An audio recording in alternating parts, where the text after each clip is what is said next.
This is The Ramsey Show. You can be intentional about your character. You can have money and a career. You are the hero in your story. Live from the headquarters of Ramsey Solutions, it's The Ramsey Show, where debt is dumb, cash is king, and the paid-off home mortgage has taken the place of the BMW as the status symbol of choice. This is The Ramsey Show, where we help people build wealth, do work that they love, and create actual amazing relationships. This is a show about your life. Ken Coleman, Ramsey personality, #1 best-selling author, is my co-host today as we answer your questions. The phone number is 888-825-5225.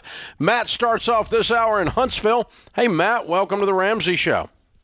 Yeah, Dave, thanks for having me on. First-time caller, long-term fan. Well, thank you, brother. How can we help today?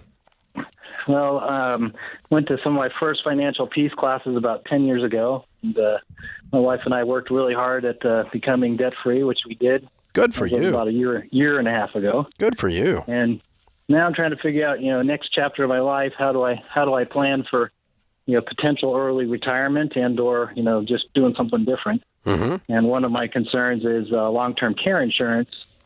And I'm sort of I hate to say this, but I'm sort of an anti-insurance guy just because of the cost. That would be all of us.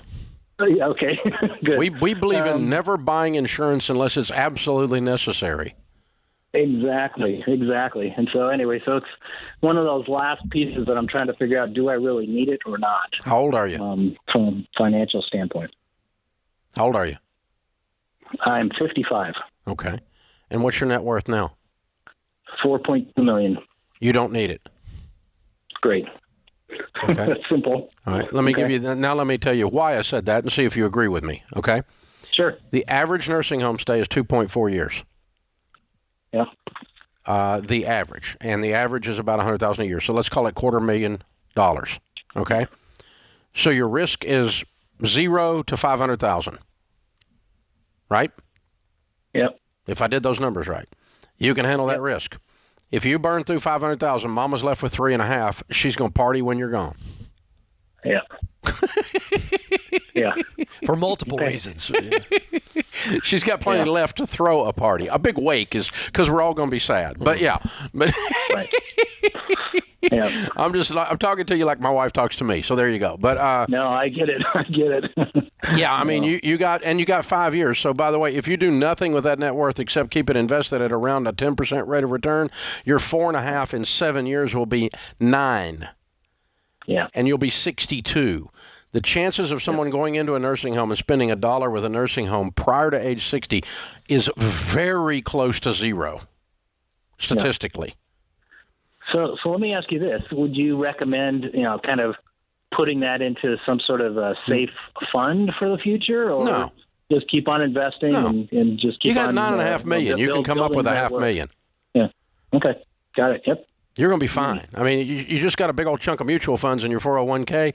She needs to write some checks to the nursing home because you get early dementia or whatever onset. Then, boom, she writes checks and she burns through $500,000.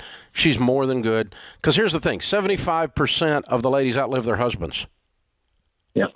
And so the normal scenario with someone with a $300,000 or $500,000 net worth is Papa goes in the nursing home, burns through the nest egg, cracks and scrambles the nest egg, and gets taken care of and dies and leaves Mama broke. So this is why if you've got $300,000 to $500,000 in net worth, you definitely buy long-term care insurance the day you turn 60. It's your birthday present to your wife. Yeah. But in your case, you're self-insured. I'm self-insured. I'm 61. I didn't buy it. Okay? I got plenty of money. Sharon's got plenty of money. She's got too much money if I die. It's not good. So I'm having to sleep with one eye open. But, yeah. So you're good, Matt. You're good. So, yeah. And so long-term care insurance is a little bit like the old Willie Nelson joke about taxes, right? Mm. You either want to have be broke and the government provides you with nursing home care through Medicaid welfare, and you're 100% broke, or you need to be so wealthy that you can, $10 million and you can afford $500,000. Yeah. It's the it's the folk in the middle that can get burned up with it. And the old joke with Waylon Jennings told Willie Nelson was that he said, the IRS is suing me for $1 million, and Jennings said that's really good because if it was $15,000, you'd have a problem. Since it's $1 million, they got a problem. Yeah. That's true. It's that kind of thing. So you want to be on one end or the other of it, and that's But it's a really good kind of insurance to have if you're in that slot where you've got less than $1 million net worth, greater than poverty level net worth, because you're going to go through some serious money and you're going to feel people have this emotional reaction as if the nursing home somehow robbed them, have pointed a gun at them. And I don't want the nursing home to get all my money. It's like, well, you don't want the restaurant to get all your money, but you keep going over there and eating, Right. So they provide a service, you pay for it. There's a third option. Stacy and I have discussed this. I don't know how serious she is. But, I get to that point, instead of paying the nursing home, I just told her to take me out to the Alaskan bush and just let me wander off and let the Kodiaks take care of me, Ken. It's a joke, Dave. You with the Kodiaks and you. This is not a picture I can deal with. It's just, I don't want to be out there coaching. He'd be out there coaching him on a new career. I would be. I'd be talking to a tree. Kodiak. Let him just go out there and wander off. You're horrible. I know. Paige is in Salt Lake City. Hey, Paige, what's up? Hey, thanks for taking my call. Sure. How can we help? My question's kind of a two-parter one. I am a college student, and I was just wondering what's the best way to find scholarships online without being scammed, and what do you think about the sites that find the scholarship for you but require a subscription fee to do so? Yeah, we've investigated most of them. Actually considered buying 2 of them on the subscription. And the problem we found is there's kind of 2 classes of this scholarship stuff that shows up in these databases.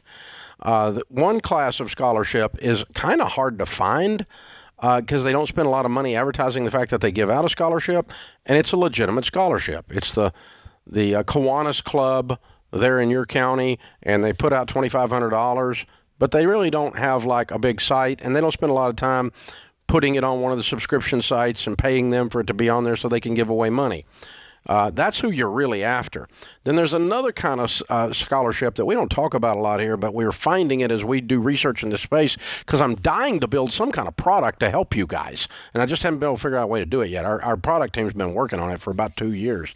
But and that's why we've investigated. But the other there's this litter, this clutter in the space, and they're scholarships, but they're not really scholarships. They're really putting the scholarship out there to collect your data and to get you to sell you something. And so it's kind of a fishing expedition on their part. And those are the ones you're running into that are pissing you off, I can tell. You're talking about scammed. I mean, so you don't want to pay to do that for sure. So the truth of the matter is that you've got some work to do to dig out the hard to find ones and to comb through some of the subscriptions. If you get one scholarship and you paid for a subscription $200 a year and you got a $1,000 scholarship, you came out, okay? But you are going to have some crap in there that you got to wade through to get to it. And just keep following Christina Ellis, our Ramsey personality. She's the absolute expert on this stuff.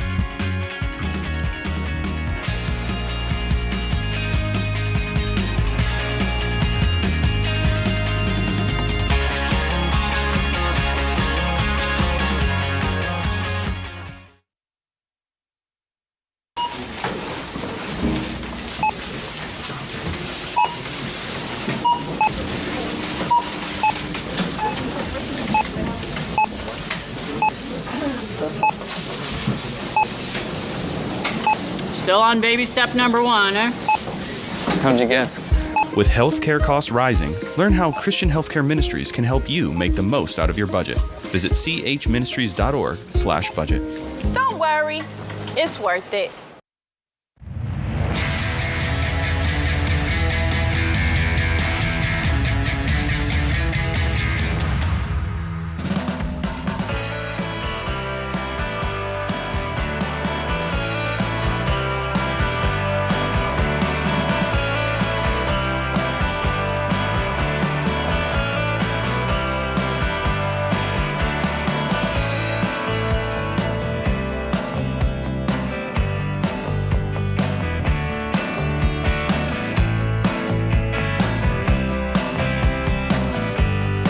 Imagine the energy of a jam-packed arena filled with people ready to change their lives.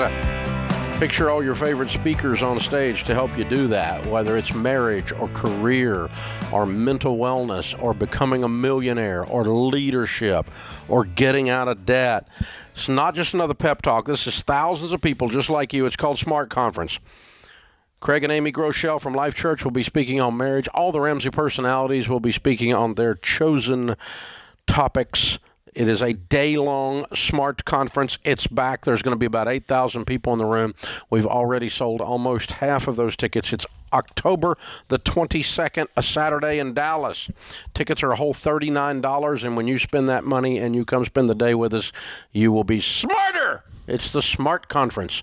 RamseySolutions.com/events, and you can always join us there. We've also got 4 building wealth events in the fall in Orlando, Phoenix, Sacramento, Minneapolis, and San Antonio.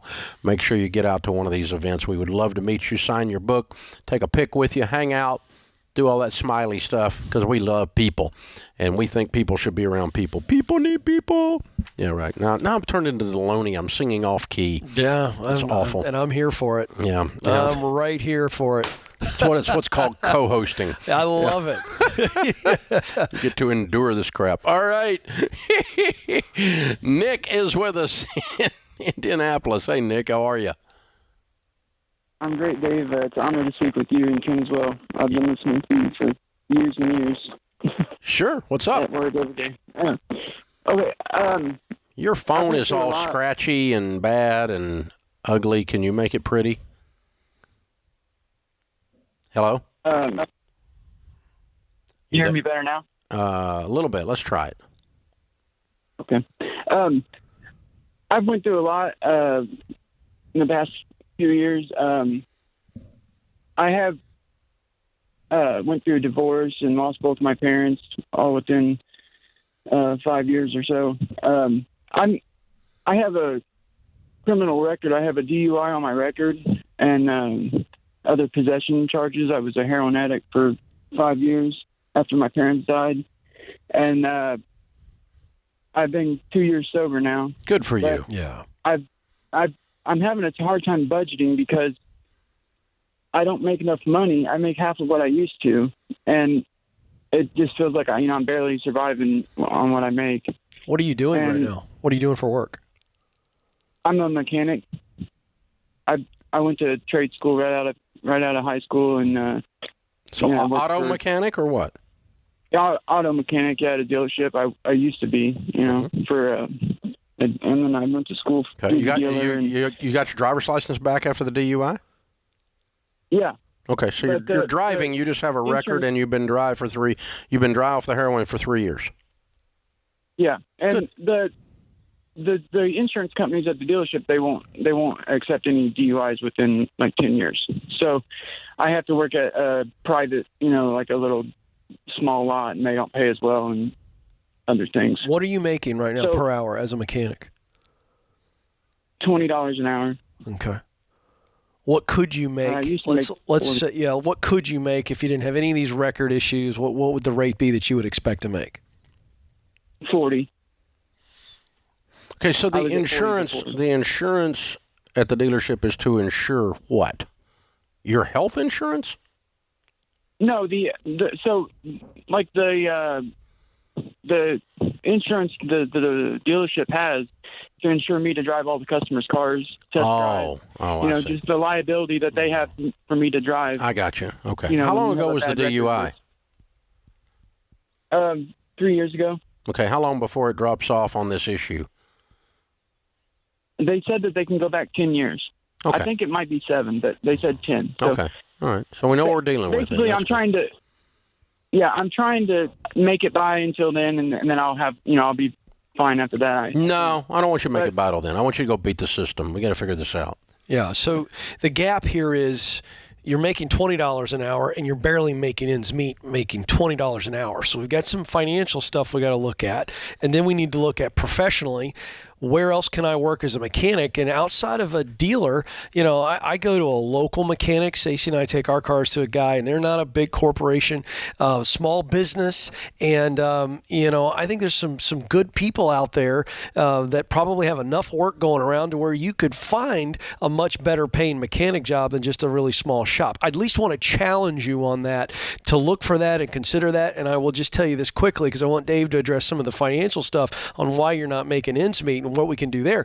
But I want to challenge this premise that all people are going to judge you because of your legal past. A lot of people do, and it's unfortunate. But the reality is that through relationships in your local community, there are enough people that know who you are, who you were, and who you are, and how you've been clean, and how you're making a better path. And it's through relationships that you will get opportunities, because as a mechanic right now, this is a wonderful time. You can make a lot more money than you're making right now, even if you take on a side hustle. I think you can get back in the $40 range without working for a dealer. I think you can get back with other mechanic things. So let me ask you this. How old are you? 34. How long ago was the divorce? 3 years. Okay. All right. So we had a house. So what I'm hearing is DUI and dry and divorce all the 3-year mark. That was the bottom, wasn't it? Yeah, that was the bottom. Okay. My parents died in 2015, within 2 years apart, and then I was basically spiraling down since 2015. And let me throw a guess at you. I was 28 when I lost everything and went bankrupt. And it was my fault. The reason I went bankrupt is I was stupid. And I signed a whole bunch of short-term notes. And so after I went bankrupt, I had to recover financially, but I also lost my confidence for a period of time. And then I started handling money God's ways, biblically, common sense ways, and I started gradually rebuilding my confidence. But part of the process for me becoming valuable again in the marketplace was to first forgive myself and get over my past, because I was pretty stinking ashamed. And I kind of think that's holding you back more than the actual marketplace is holding you back. I think you're a stud. I feel like I deserve to make less because of... Exactly. Yeah. Because you lost your family, your heroin, you lost your mom and dad, you had a DUI, and this is your punishment. Well, son, your punishment's over. Yeah. As of today, you're no longer being punished. You're a stud. Listen, dude, anybody kicks heroin is a Superman. That is a tough one to bust. That's a tough one. That's no lightweight. That's not vaping, okay? I mean, that's serious crap.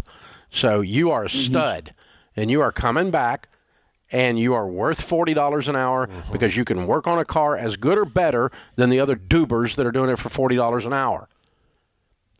I know. You may not be able to do the test drive around the block. You might have to pay the guys next to you $50 a week to do your test drives for you, and you sit in the passenger seat and listen to the symptom, and then you go back and turn the wrench. I don't know. There's a way to skin this cat, though, dude, but it starts with you saying, all of the crap is in the rear view mirror, and it's smaller than the windshield because it doesn't count as much. You're worth this, man. You can do it. I've been trying to get side hustles and stuff, and side work, fixing cars for people, but because of all my trouble, my circle, I don't have Nick, listen, expand your circle. You just agree with what Dave said, now act on it. You believe what he said, now act on it. Expand your circle. Go out right now. The people that do believe in you, ask for opportunity. Start fixing stuff on the side anywhere and everywhere you can. You need to have people that when they look over across your back, they see a Superman cape. Yeah. Because that's who I see. You can do this, young man. You can do this. And I understand. I've had those exact same feelings for different reasons, but I had those exact same feelings. And I became valuable when I started believing I was valuable again.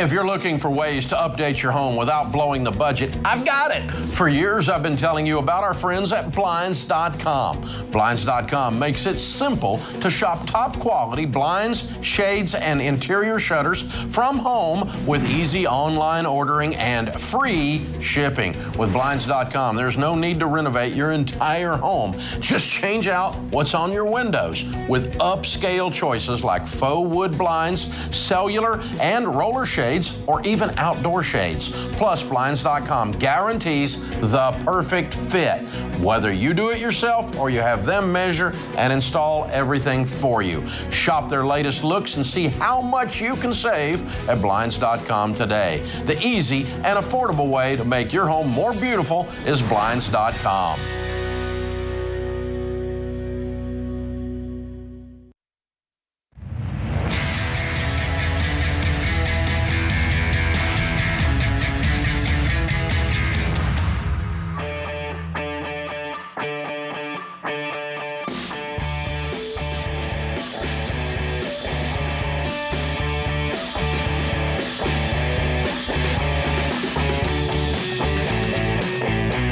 Ken Coleman, Ramsey Personality, is my co-host today in the lobby of Ramsey Solutions on the debt-free stage. Kaylin is with us. Hi, Kaylin. How are you? Hello, I'm doing great, Dave. How are you? Better than I deserve. Welcome. Where do you live? I'm from Oklahoma City. Ah, I love Oklahoma City. Good town. Welcome to Nashville. How much debt have you paid off? $157,000. Woo! How long did this take? Took 6 years, but the last 3 years I paid off $136,000 of that. So really 3 years. Okay. And your range of income for the last 3 years? I started off around 64 and now making about 90. Good. What do you do for a living? I'm a doctor of audiology. So oh, cool. Good I diagnose and treat hearing loss, balance disorders. Got it. Cool. Yeah. Got a good one in my life. I wear some good hearing aids because of wearing these headphones all my life. Yep. So 30 years of these things will blow your hearing out. It will. $157,000 of what kind of debt? So $40,000 of that was my vehicle. $117,000 of that was student loans. Ah, okay. All right. When did you get out of school? I graduated from University of Oklahoma in 2016. Mm-hmm. With your audiology degree? That's correct, okay. Yes. All right. And cool. So 3 years ago, you kicked this into high gear. What happened? I was actually living in Birmingham, Alabama at the time, and I had just gotten out of a really rough relationship, and I kind of just decided I wanted to move back home and be closer to family.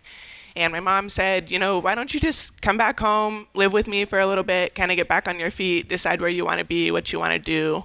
And she actually had followed a lot of your stuff and had told me about the debt snowball. And at that point, I had not watched any of your videos or anything like that. But I decided to go ahead and move back in with my mom. And she was gracious enough to let me live there rent-free. So I was able to put, all of my check toward my vehicle. Nice fresh start. So yeah, it was good. I basically just started paying everything that I could toward my vehicle and followed her advice on the debt snowball. And I paid off my vehicle in March of 2020, 3 years early. Mm-hmm. And fortunately for me, just about the time I paid off my vehicle was when COVID hit. Yeah. And the student loan interest rate went to 0%, and it was a pause. And I just decided, you know what, I'm going to take advantage of this, and I'm going to keep paying the student loans. That was kind of difficult to do because there was a lot of talk about canceling student loans, and I thought, what if I pay all this money and then they come back and they cancel it? But I eventually kind of came to the conclusion that probably wasn't going to happen anytime soon, and I could go ahead and get it paid off. And so that's what I did. I paid $3,000 a month on my student loans for basically the last 2 years, and knocked that out pretty quick. Wow. Very cool. How does that feel? It's amazing. I mean, it really is amazing to see it go down, that quickly.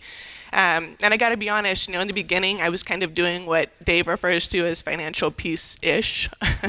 So I was kind of still doing like a single for life plan. I had some money I was trying to save for a house, and I was trying to pay off my student loans at the same time. And, you actually came in early 2021 and you preached at Life Church in Oklahoma City. And that was where I got on board with Financial Peace University and watched the videos and kind of realized I was doing this part way where I was putting some money in one bucket and then using the other money to try to pay down my student loans. And about that time, Dallas and I reconnected, and we're together now. And he was like, Dave says that you're not supposed to do it that way. Like, you're supposed to go Dallas, go Dallas. Yeah.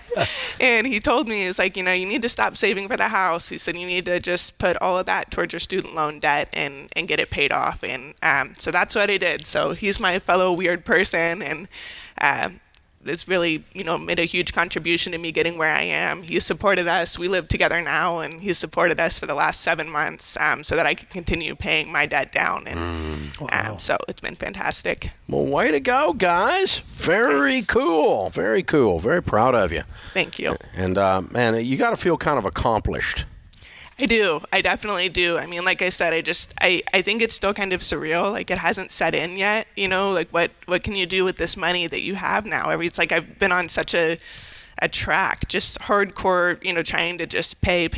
And all of a sudden you've got all this income coming in and you don't have any more debt. And it's like you break through and now you can fly. Yeah, that's it. Exactly. So it's a wonderful feeling. And, we've got plans now, saving up for a wedding, and so it should be good. I'm super excited about what's to come and what's coming next for our future. So. Yeah, very good. Kaylin, I want to ask you, what's the difference in the emotion of having over $100,000 in student loans and wondering, is the government going to pay it off? And whatever that emotion was for you, however you process that, and now here you are on the other side, and you've paid it off. And now there's nothing holding you back. Describe the difference in the mindset now.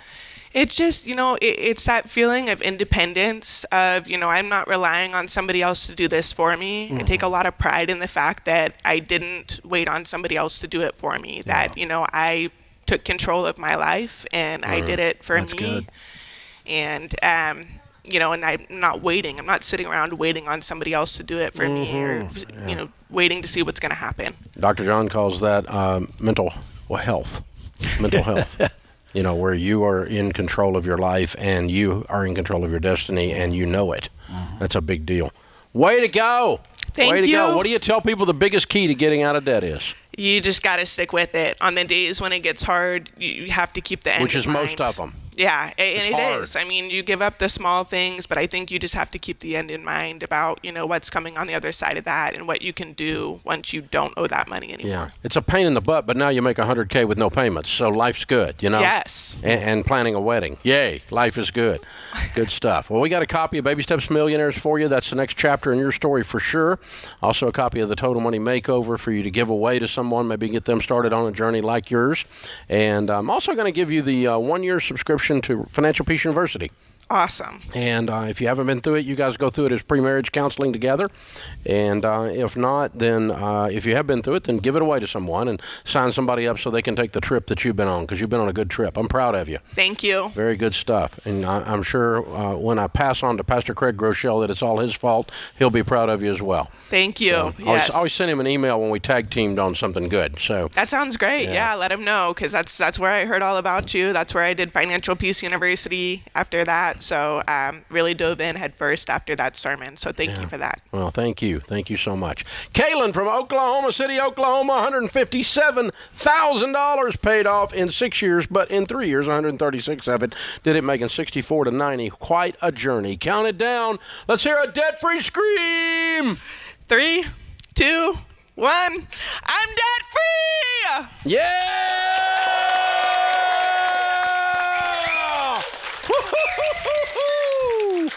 Well done, kiddo. That is fabulous. That's about as good as it gets, you guys. Open phones at 888-825-5225. You jump in. We'll talk about your life and your money. The psychologists like Dr. Loney call it locus of control. When you are a person who feels like that other people in other situations control your life, you lose an element of your mental health, because you've lost an element of I am in control of my destiny. Mm-hmm. Now, we all know that things outside of us do impact us. It's absurd to think otherwise. But too many people give too much power to something outside of themselves to run your life. An example of that is I'm waiting on the government in some method to fix my life, forgive my student loans or give me Biden bucks or whatever it is that's going to make me okay. If you're waiting on the government to fix your life is always going to suck. Because pretty much every endeavor that the government is involved in sucks. The only thing they do well is national parks. They do a good job with those. They're great at borrowing money as well. And the military. Yeah.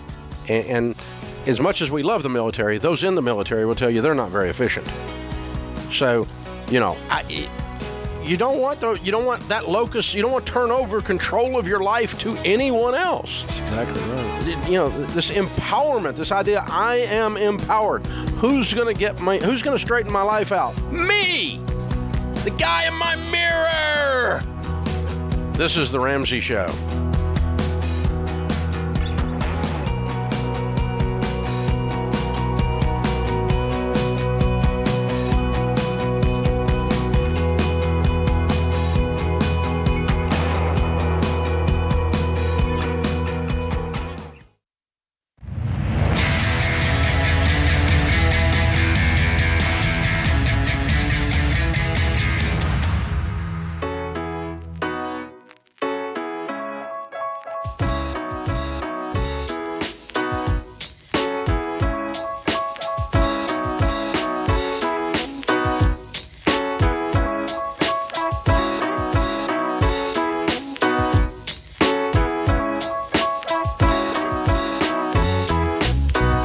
Ken Coleman, Ramsey Personality, is my co-host today. Open phones at 888-825-5225. James is with us in Chicago. Hi, James. Welcome to The Ramsey Show. Thank you, sir. I appreciate that I get to talk to both of you gentlemen. It's an honor. Sure. How can we help? Well, my wife and I have 4 kids. They are about 8, 5, 3, and 18 months. And we're trying to save up for our first home, and we're struggling to make progress with regards to a down payment that would get us within that 15-year mortgage, quarter take-home pay boundary for our first home purchase. And are you out of debt? Hello? James. I'm here. Are you out of debt? Yes, we are out of debt completely. Okay, and you have your emergency fund in place? Yes, sir. And your household income is what? We clear about $6,200 a month after taxes on average. Okay, all right. So did you pay off some debt already? Yes, sir. We paid off about $110,000. We got completely out of debt. How long did that take you? COVID lockdown. About 5 years. Okay. So you're saving at a rate of about $20,000 a year, or you were reducing debt at a rate of about $20,000 a year? Yes, and part of that was selling off some cars and vehicles. We had some gifts that enabled us to clear some more debt, so it wasn't just our personal income that paid off and got us out of debt. But at this point, we can squeeze maximum $800 a month out of our budget. You make $100,000 a year. And you can't find 10 grand. You're squeezing to get 10 grand. I'm really confused. Are you doing a written budget? Yes, sir. Every dollar has a name and both of you are agreeing to it? Yes, sir. Absolutely. We've been doing it faithfully. That's how we got out of debt, and that's how we're living. Where is all your money going then, since you know? So we have a $2,000 rent payment, and then we had $550 a month for school. The rest of it is basic living expenses. We live in Illinois, so our gas is a little bit higher. We spend about $900 a month on groceries. trying to think through what other perhaps out of the ordinary expenses we might have. But those are the main things. We have to spend about $400 a month on gas. We've got a minivan, and I drive a 4-cylinder. Yeah, that's more or less where we're at. We do a budget, and we're largely faithful to stick to it and adjust accordingly if something doesn't go right. Okay. All right. And so overall, what's your question? I need a little bit of direction on what I could do to increase my income without burning my family out. Like I said, we've got 4 little kids. My wife does work part-time. She's the director of worship at our church. And I just, I don't know what I got to do to accelerate the... what do you do for a living? I own a window cleaning business. We do commercial and residential window cleaning. Okay. And are you a one-man gang? You got some employees? How big is your operation? I am a one-man band, and that's not the way it had always been. Because our expenses have gone up for our personal lives, I haven't felt that we could afford to hire an employee just yet to help lighten the load. And yeah, but the issue for you is increasing your client base. That increases your revenue. So are you full? Are you maxed out as to what you can do as far as window cleaning? Yeah, just about. I could maybe squeeze in another 5 hours, but I'm cranking out 55 hours. And, we so you could do more if you had some help.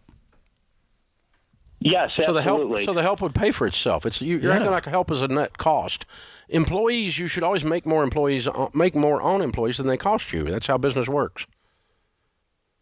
Yes, that's correct. However, my concern is that if I hire somebody, that's for a temporary season, no less.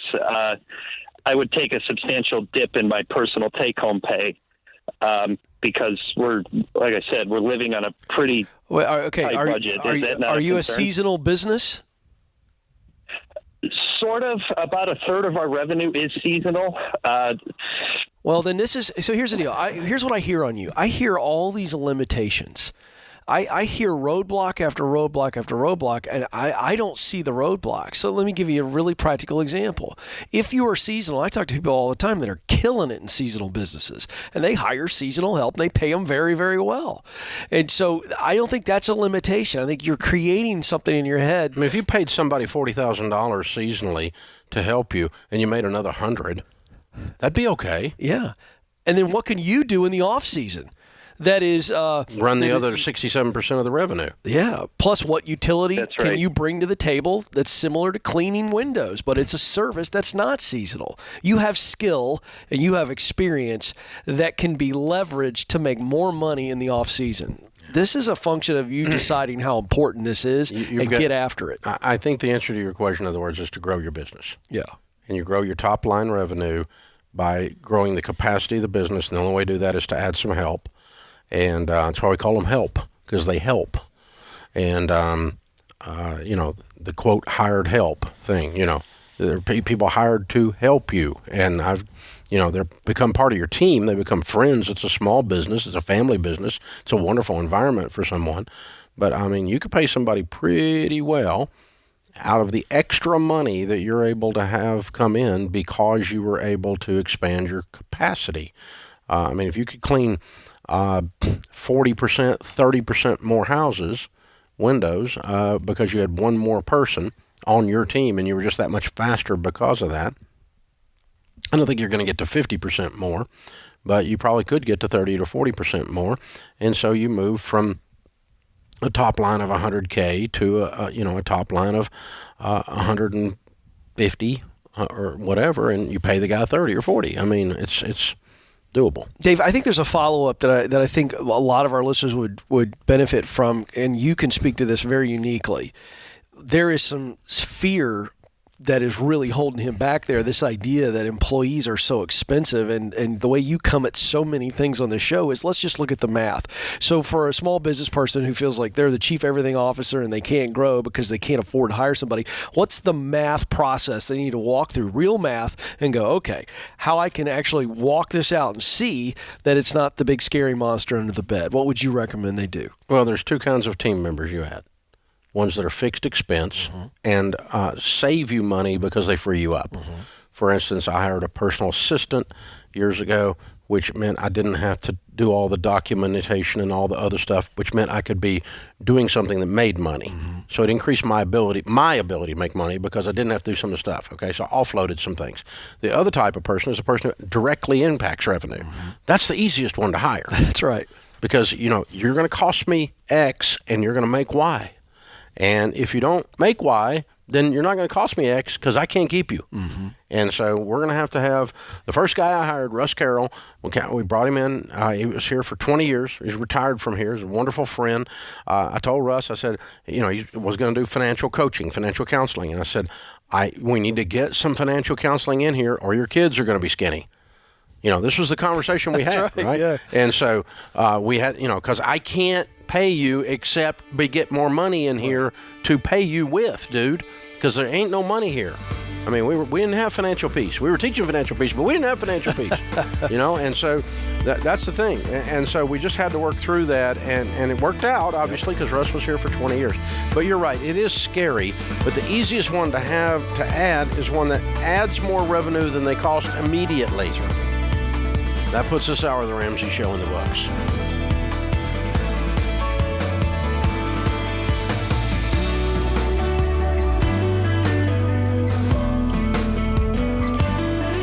Hey folks, Ken Coleman here. Did you know The Ramsey Show is one of the most popular podcasts in the world? Get your daily dose of advice on life and money. Check out all of our shows from the Ramsey Network wherever you listen to podcasts.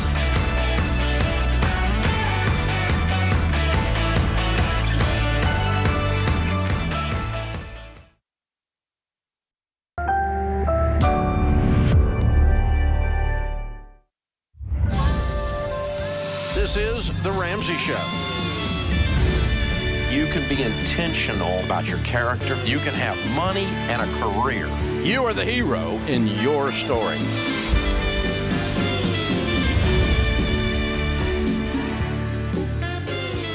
Live from the headquarters of Ramsey Solutions, it's The Ramsey Show, where debt is dumb, cash is king, and the paid-off home mortgage has taken the place of the BMW as the status symbol of choice. This is The Ramsey Show. We help people build wealth, do work that they love, and have actual amazing relationships. We're glad you're here. Thanks for joining us. Ken Coleman, Ramsey personality, host of The Ken Coleman Show, #1 best-selling author, is my co-host today. Open phones at 888-825-5225. That's 888-825-5225. Mark's with us in Springfield. Hey, Mark, welcome to The Ramsey Show. How you doing, Dave? Great, man. What's up? Well, I've got a question. I kind of did some stupid stuff, and last year, or a little bit over a year ago, I called into one of your other shows that he's no longer with you, so I don't know if I can say his name or not. That's fine. Okay. Well, it was Chris Hogan, and he gave me Ramsey Plus for a year. Good. Well, then 2 days later, you guys parted ways. And me and my infinite wisdom said, well, this Dave Ramsey's an idiot. I'm not ever going to do anything with him. So I convinced my wife that Dave Ramsey's an idiot. Well, now here I am a year and a half later. Well, she ought to talk to my wife. I don't think that would help him with what he's now going towards, Dave. Oh, I'm Might sorry. be too much concurrence. I got sidetracked. Yeah. Okay. Okay, so anyway, here I am a year and a half later, realized that, my infinite wisdom was not really wisdom at all, and I needed to try and get back on the Dave Ramsey program. Well, the problem is I've convinced my wife that Dave Ramsey's an idiot, and so now I'm trying to fix that and convince her that I was wrong, and I'm not sure that I'm doing a good job of it. We had one bill that I figured if we could pay this off, it would get her to see what was going on, but all it did was get her to say, well, that means that we can invest this money now. And we've still got $84,000 in debt, not including the house. And I know that we need to get that paid off before the investing, but she's worried because she's got a lot of medical issues and she doesn't know that she's going to be able to live long enough to be able to see retirement if we don't start now. What's the nature of her medical issues? Well, she's got type 1 diabetes. Then she's got a history of cancer. Like every female in her family has died of cancer. But she has not had cancer. But she has not had cancer. Not yet, no. Okay, and how old are you guys? But I'm 40 and I will be 40 in a couple months and she's 36. Okay. Well, her thinking she's going to die before she has wealth using our system is asinine. Okay, she's not going to die before she has wealth, unless she has a car wreck, not from what you've just described to me anyway. So that's her saying, I don't believe you. That's not a truthful statement. That's hyperbole and drama. That's just her saying, you've been wrong so much, I don't know which time you were right. That's all she's saying. That's true. What's your income, Mark? Combined income or sole income? We have combined income. Our take-home income is just under $100,000. Okay, so you got plenty of money. Mm-hmm. You just don't have a system. How long y'all been married? Well, we've been married for just over a year, like a year and a half, but we've been together for 8.5 years. Okay, all right. Well, now you're together, and now you got to decide what's the next 20 years look like. And so the thing, I would take Dave Ramsey, Ken Coleman, Chris Hogan out of the equation. I don't think they're relevant to your life in terms of the actual people involved there. We're not relevant. The question is, what's the vision for your all's future? And I think you sit down and you look out there into the future and you say, all right, let's turn off the TV. Let's set everything aside, set all the bills aside. Let's set all the worries about medical aside. And let's say, okay, when we're 65, when we're 70, what do we want our life to look like? And write those things down. That's called a vision. Okay? Yeah. And get really detailed. High-def television, HD. Okay? And then the two of you look at that, and let's talk about that long enough. And don't tell her what her vision is. Ask her what her vision is. And then she needs to ask you. And the two of you talk it through until you go, okay, so out of all the things we wrote down here, the most important thing we're both saying is this, and the next most important thing is this. And you say, okay, we'd like to have $1 million, and we'd like to be traveling the world. We'd like to have no debt. That'd be an example, okay? When you're 65. I'd like to have the money to travel and enjoy my life. I don't know if you want to travel or not. I'm just made that up, okay? But whatever it is, you write down like that. That's what we want to do. So. Okay, and then you say, all right, now, and then my friend Henry Cloud says that's your desired future. Then you have to ask yourself, what has to be true that is not true today for us to be there then? Well, we got to shed $84,000 worth of debt. We have to start saving money. We have to start living in control and quit spending like we're in Congress. Right? Yep. That's what has to be true for you to get to that dream. Now, what is the method next question is, what is the method we use to get rid of $84,000 in debt, quit spending like we're in Congress, be in agreement on our spending, and be investing steadily so that we have $1 million, we can travel the world when we're 65, and we have no debt? What is the easiest method to do that? What's the most proven method to do that? Oh, there's a thing called Financial Peace University. We could go through that and watch that together and see after we watch it if we think that that is the best way for us to get to our desired future. 10 million people have gone through the class. Okay? 10 million people have gone through the class. If it was screwing people, if we were ripping people off, somewhere around 1 million, someone would have said this is a ripoff. We get no complaints about it being a ripoff. The only complaints we get is the stuff we tell people to do is hard. But it works. Every time you work it. To the extent you work it. So first you decide where it is you want to go. Then you decide how I want to get there. And then you decide who can guide me the quickest to get on my journey.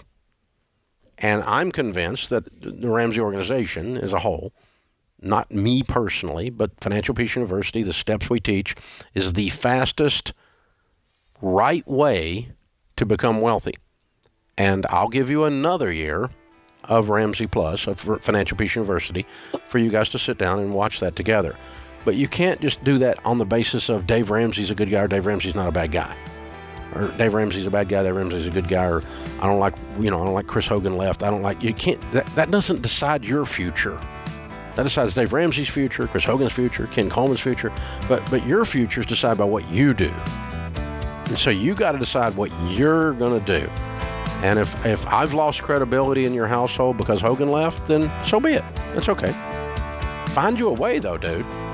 Find you a proven path to get there. Because it isn't going to happen unless you guys do it and you do it together.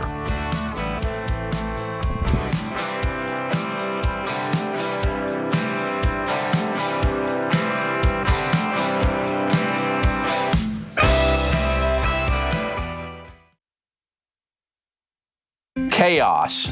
That's what it can feel like when your business is growing so fast you've outgrown your financial and accounting software.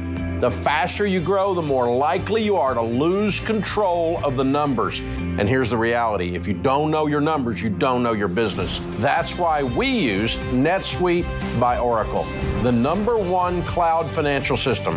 Over 28,000 companies use NetSuite by Oracle, including Ramsey Solutions, because NetSuite gives us a single view of everything we need to make daily decisions. Whether you're making a few million to hundreds of millions a year, NetSuite gives you the visibility and control of the things you need to grow, like your financials, inventory, HR, planning, budgeting, and more, all in one dashboard. Go to netsuite.com/Ramsey right now to get their free white paper. Jumpstart your CFO career.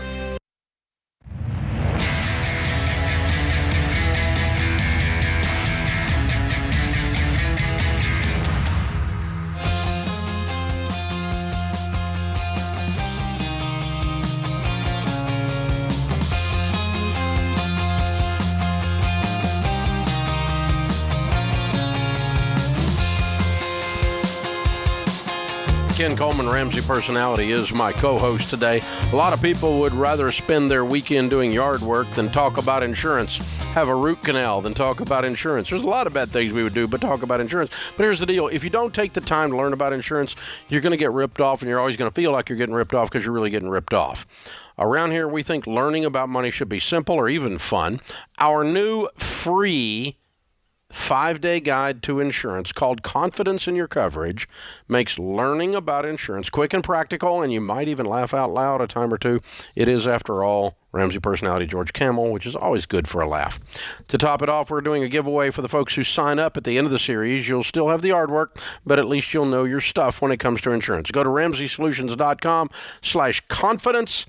Get signed up for the free 5-day guide to insurance, Confidence in Your Coverage. RamseySolutions.com/confidence. Jasmine's with us in Washington, D.C. Hi, Jasmine. Welcome to the Ramsey Show. Hi. Thank you so much for taking my call. How are you all? Better than we deserve. What's up? So I am a single mother. I'm on baby step 2, but also trying to save for a house. Unfortunately, I have about $30,000 in debt between one credit card and 2 loans. I had, done step 1, the $1,000 fund, but then I sold a vehicle and now I have an extra $11,000, and I just need some guidance in terms of where to put that. I'm going to be putting my daughter in daycare soon, so that's a monthly expense that's kind of been thinking I might need to save up for as well, but I'm You can't save up for a monthly expense. You got to be able to cover it with your income. What's your income? True. So about $3,400 a month net. I'm getting a second job to help supplement for that very reason you just said. But in the meantime, I've just been dipping into it, and I don't want to dip into it for that very reason. Who's watching your daughter now? My parents, but once she's a year, she's going to daycare. I'm sorry, when? When she's a year old, she'll be going to daycare. I see. Okay. Yeah. So they kept her as an infant, and now that she's eligible for daycare. I see. For your daycare. Yes. Okay. All right. So you're making $50,000 a year, give or take, plus your side hustle. Okay. And you've got $30,000 in debt. Do you have anything saved for the house yet? No, because I was dipping into it to try and pay for. So you don't have anything right now? You don't have a house fund today? No, just what I sold for the car. Right. Okay. And the $30,000 in debt is what? What kind of debt? So $4,500 is on the credit card, and then there's a small $5,000 loan, but then the bigger loan is the $20,000 loan. On what? The $20,000 loan, another car loan? No. These were loans I got previously to pay off older cards from before. I see. So I've just been paying them off for the past couple years. So you figured out this borrowing your way out of debt thing doesn't work. Exactly. Yeah. Have you cut up the credit card? Yes, I don't use it. No, I didn't ask that. I said, did you cut it up? Yeah, I put it in the shredder. Like scissors? Like destroyed it? Oh. I just used the shredder to put it in there. Oh, you put it in the shredder. Okay, that'll work. That works good. Okay, I'm just making sure the thing's gone. Because it keeps biting you, and I don't want this snake in your house. Right. Okay. Even when you're asleep, it bites you. You got to be careful. Okay, so... you getting child support? No. Why? There's no income from the other side. That's a whole other issue. I don't know why they're not employed, but that's all right. I believe I would ask the judge to help me get some child support out of the gentleman so he can learn to work again. It'll be good for him. And taking care of his own child would be like a manly thing to do and stuff. So, yeah, we ought to do that. Now, let's move on, though. Okay, you're not buying a house yet. So just house is off the table. No. We don't need to worry about saving up for a house. We need to worry about getting out of debt. You got $11,000. I want you to take that down to $1,000. That means you have $10,000, and I want you to pay off some of these debts, your smallest debt to your largest debt. And then I want you to get on a written, detailed game plan, and I want you to put every dollar you can squeeze out of your life. You are not allowed to go out to eat. You're not allowed to even go into a restaurant unless you work there. Okay. You're not allowed to go on vacation. You're broke. And you have a little tiny baby, and you're scared. Right. It is scary. I know. You're a warrior princess. I'm proud of you. But you got a hill to climb here, girl. You can do this, and I'll help you. I'm your biggest cheerleader. I love you. I think you're awesome. But you're going to be on scorched earth, where your broke friends think you're crazy. Your mother thinks you need counseling. Because all you do is work and pay bills, because you are on a mission to get out of debt. Your freaking hair is on fire.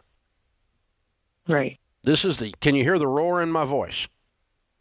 I'm loving it. I'm trying to install it into your throat. Okay? I want you to have that same kind of, I'm done. Right? And so I ain't living like this. I'm about to break this. I'm about to change my whole family tree right now. This kid of mine is going to have life different because of the decisions I make in the next 12 months. Boom. Exactly. Yeah. You're going to work like a maniac for a short period of time, and you clear up all this debt. Now, you don't have any payments, and you have a written budget where you're living on less than you make. You got a whole new life right there. And then we can save up a good emergency fund of 3 to 6 months of expenses, and then we can talk about saving up for a house. That's 3 years from today. That's doable. It's very doable. Because you're going to be 3 years older anyway. You might as well be winning. Of course.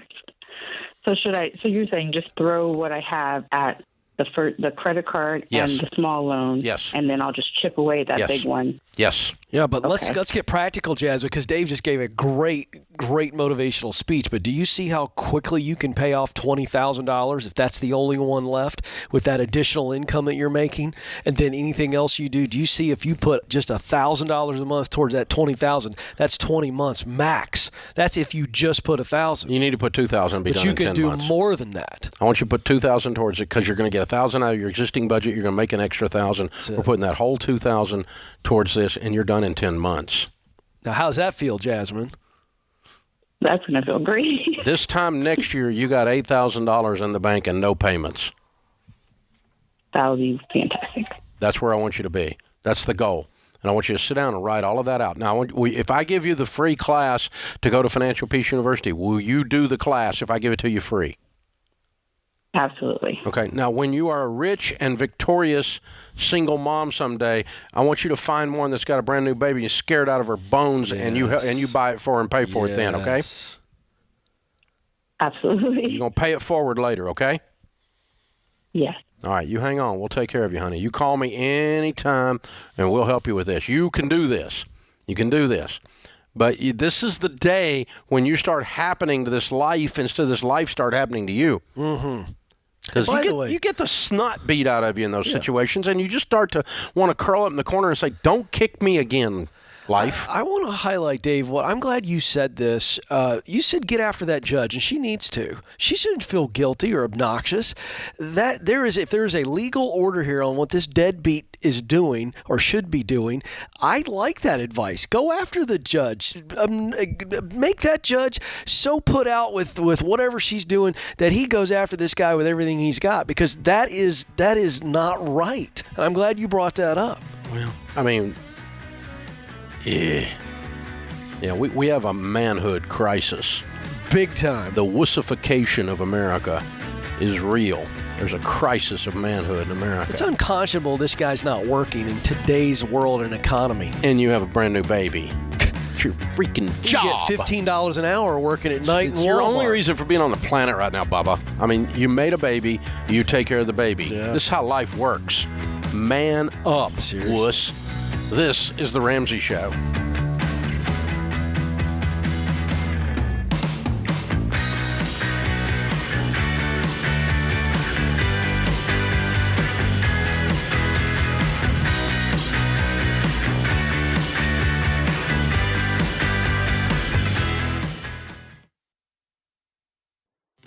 Look, I love real estate, and I want you to have a house, but I don't want a house to have you. That's why you need to get in touch with Churchill Mortgage to make sure you do this right. These guys are awesome. They'll help you get on a smarter mortgage plan because they're committed to doing what's right for you. That means they check in every year with free consultations to help you stay on the right plan. They show you how to save money and interest so you can build wealth faster. They walk you through the total cost of your loan so you can make the best choice. Basically, they care. That's why we call them Ramsey Trusted. You can achieve debt-free home ownership, and Churchill is here to help. Go to their site, churchillmortgage.com/Ramsey, to start your approval or get more information.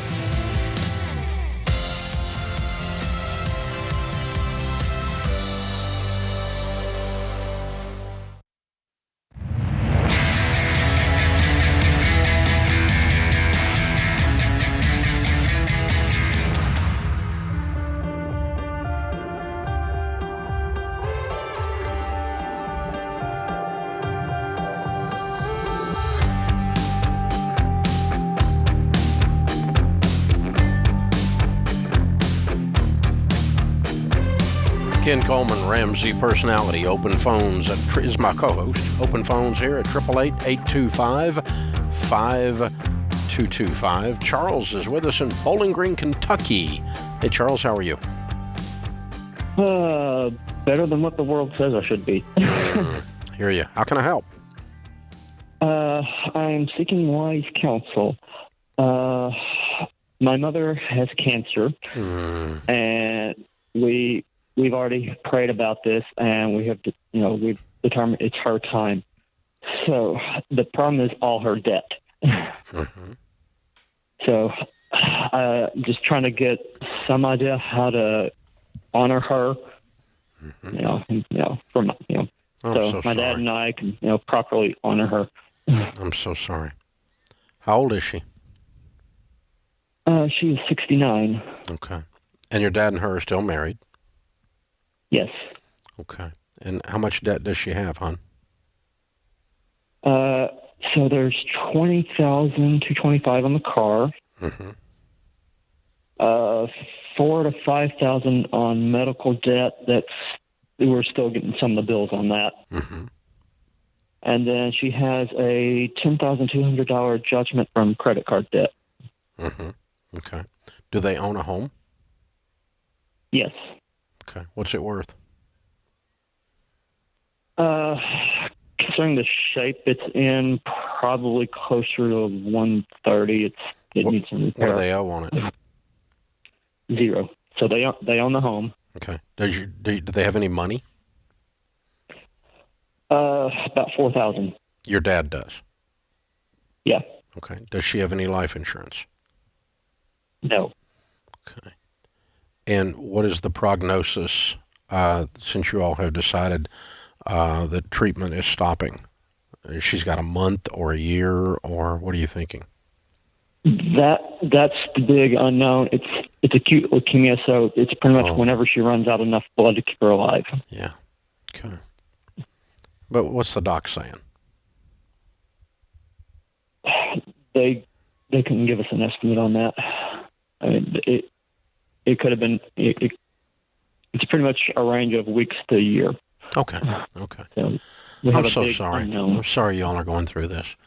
Okay. Rule number one is we don't worry about the money part. We worry about mom first. Okay? And your dad. Just love them. The time that she's got here, you're pleasant. You're not stressed. She's not stressed. You're just going to hang. Okay? Been doing that. Doing that.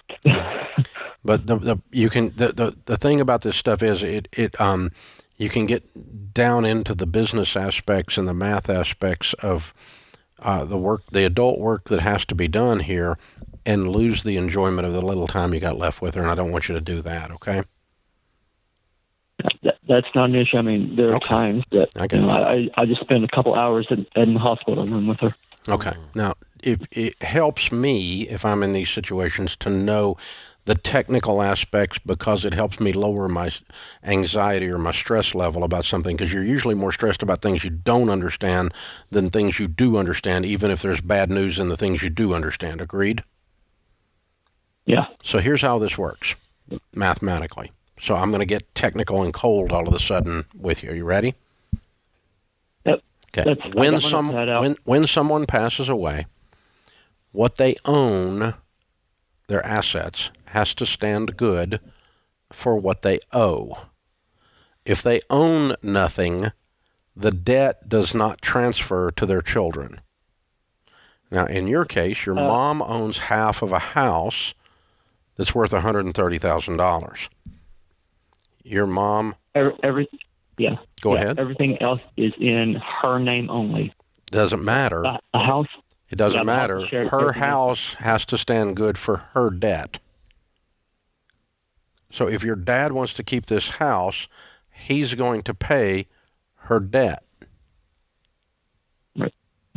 Okay? If they lived in an apartment and they owned nothing, then he would not have to pay a dime of this because it's all in her name, and it does not even go across marriage lines. Individuals are individuals in this situation.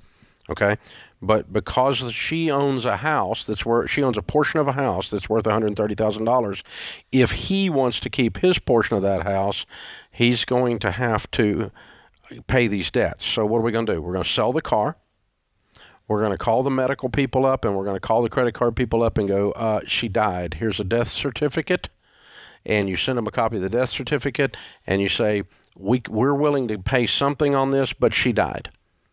And her estate consists of an old house that's not worth much, and, we're willing to settle this. And you go in and you settle this $15,000 worth of debt for $5,000 or $6,000, and your brothers and sisters are probably going to have to help your dad scrape that together to do that. And then he's going to, when you write those checks and you settle those debts, he's going to have a free and clear $130,000 house and no debt. Go ahead and sell the car today. It's right now. I know. Just doing it on Carvana, that's like $17,000. Private sale is somewhere in the range of what's 19 owed to 26 on the high end. So you can sell it for 20.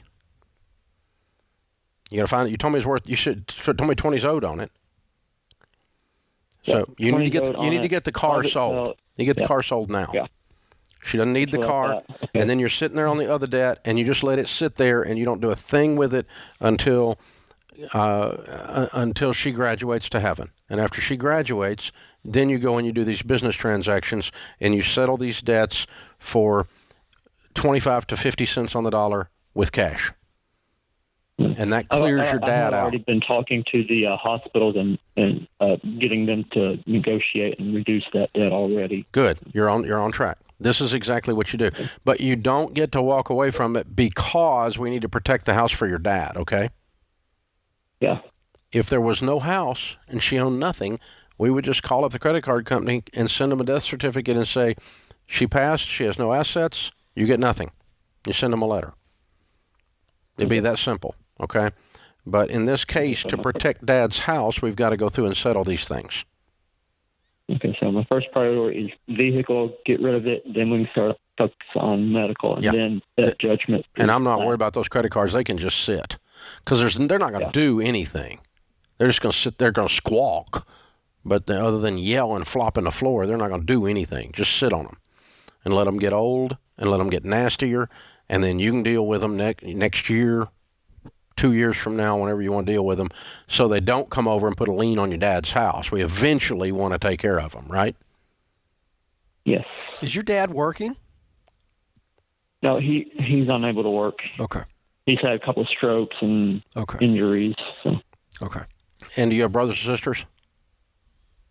No, we're all single children. So. Okay. What do you make?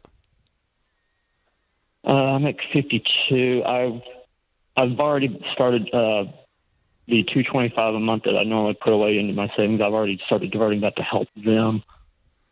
Okay.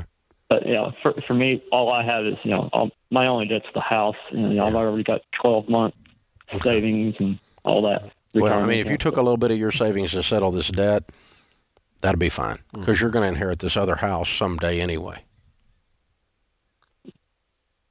right? Eventually, although I'm probably going to sell because I don't really. I didn't say that. You're going to get $130,000 if your dad passed away today. So if you put $5,000 in this deal to help your dad, it's not like you lost it. You're protecting your future asset. Again, I'm being very cold and calculated here, and I'm taking all the feelings out of this because we understand that there's more important things than all this junk. We covered that in the first part of our conversation. But I'm sorry you guys are facing this, Charles. It's so hard to go through. And that's a nasty disease right there, man. It's slow. It's harsh. I'm sorry. This is The Ramsey Show.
Thanks for joining us, America. Ken Coleman, Ramsey Personality, is my co-host today. Crystal's in Cleveland, Ohio. Hi, Crystal. How are you? Hi, Dave. Good. How are you? Better than we deserve. What's up? So my husband and I, last year, we were making nearly six figures, blowing through our debt, doing great. And my 2-year-old, well, he was one at the time, my 1-year-old son unexpectedly started having seizures. Ooh. So Ooh. it was a long process. We're still struggling. We have lots of doctor's appointments all the time, but how's he basically doing? we made the decision. He's doing better, much better. Did they diagnose things are it? calming down. They diagnosed it. He has something called gray matter heterotopia. They found a spot in his brain that shouldn't be there, basically. So it's been emotional. Yeah, I guess. We made the decision for just my own emotional state. I was a school teacher, and we made the decision for me to stay home. Mm-hmm. So That's understandable. We basically cut our income in half, but our expenses were the same. So we blew through our emergency fund, and pretty much all of the debt that we had paid off accrued again. So we're looking at, we're gazelle mindset, but we don't know what our next step should be. So we have a few retirement Wait a minute, stop. accounts. Have you adjusted your lifestyle now to be within his income, or are you still going in the hole? We've adjusted all the extra stuff out, but just our mortgage. So you have to sell your house in order to stay home and be with your child? Yes. When's it going up for sale? My husband should have gone up for sale the first day you came home from school. Absolutely. My husband doesn't want to sell. I don't care. So I don't care what your husband wants. Okay. You guys already made this choice. You made the right choice. We're going to stay home with the baby. The baby's sick. My heart is breaking, and I have tears running down my face, and I'm going to stay home with my baby. My baby is sick. We cut our income in half. You can't ignore the fact that you have to also cut your expenses in half simultaneously, and you didn't do that. Right. The first part you did was heroic. The second part you did was stupid. Mm-hmm. Sell your house. Okay. For your child. For your child. Sell your house. Right. You can't afford your house on your husband's income. Am I right? Yes. Okay. All right. The house is it is collateral damage to the situation with your child. And what you're declaring when you do this is that you spending time and being there for this sick baby is more important than the stupid house. Exactly. Because you cannot live in a fantasy mathematically. Right. You don't get a pass on math because you're a hero for a sick baby. You should be a hero for a sick baby. You're an amazing woman. He's an amazing guy. You got a hard, tough situation. I'm sorry you're facing this, but do not make it worse. Well, my concern is right now, our debt to income, even if we sold our home, I guess to purchase another home, I mean, we would have a decent amount of equity. What is your house payment? Our house payment is a little over $1,100. And what is his take-home pay? His base take-home a month is only $1,800, but he makes commission on top of that, and it varies greatly. What does he make a month? Right now, his take-home is $1,800. He's not making anything above the $1,800 a month? Right now he is. Last month, let me see.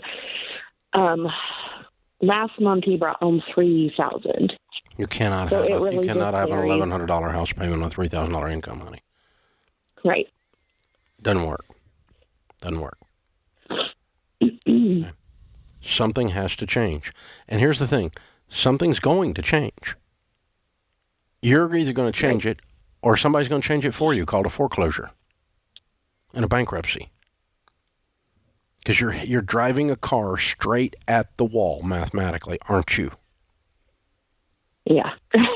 You are in denial about the fact that the math sucks with the fact that the baby being sick sucks.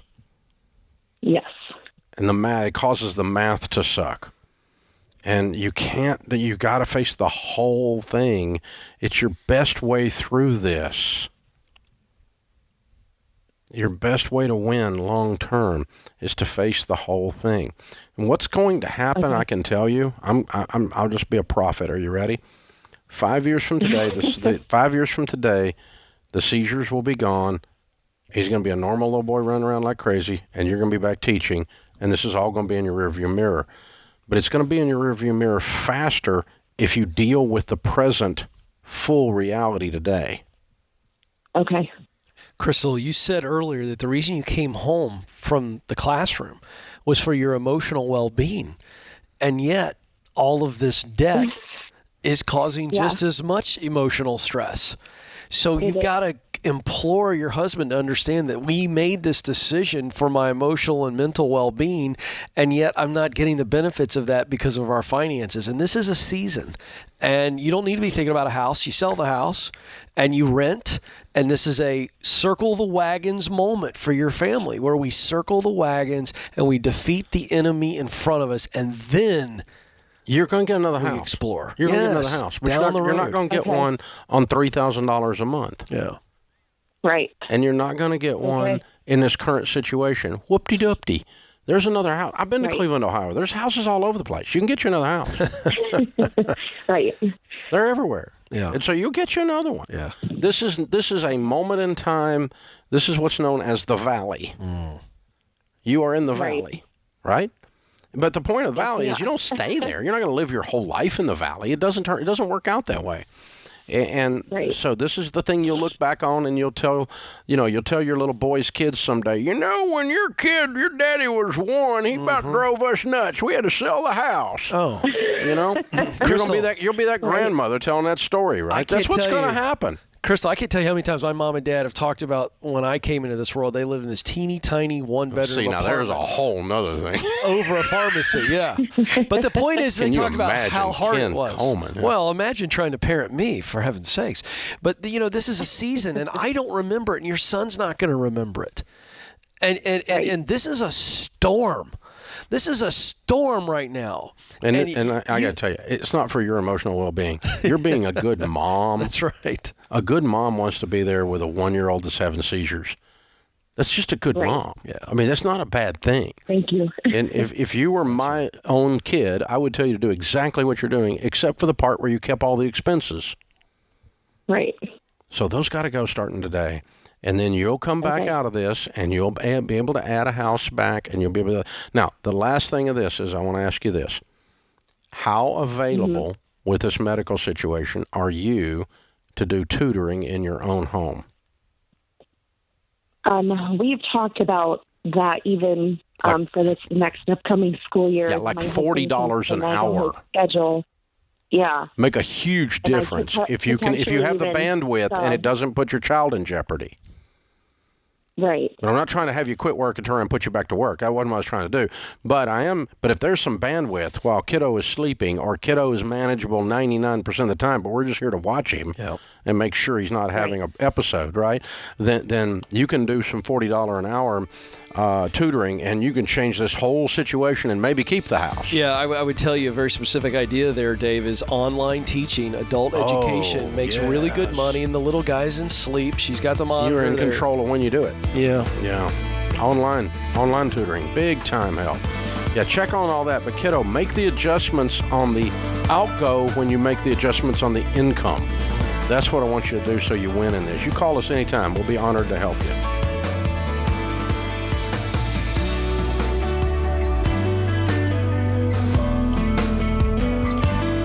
Dave here. You can find all of our shows with the Ramsey Network app on your smartphone. It's the only place to listen to the entire back catalog of episodes.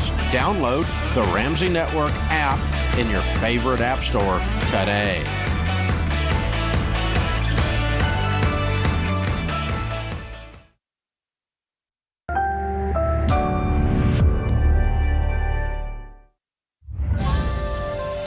This is The Ramsey Show. You can be intentional about your character. You can have money and a career. You are the hero in your story.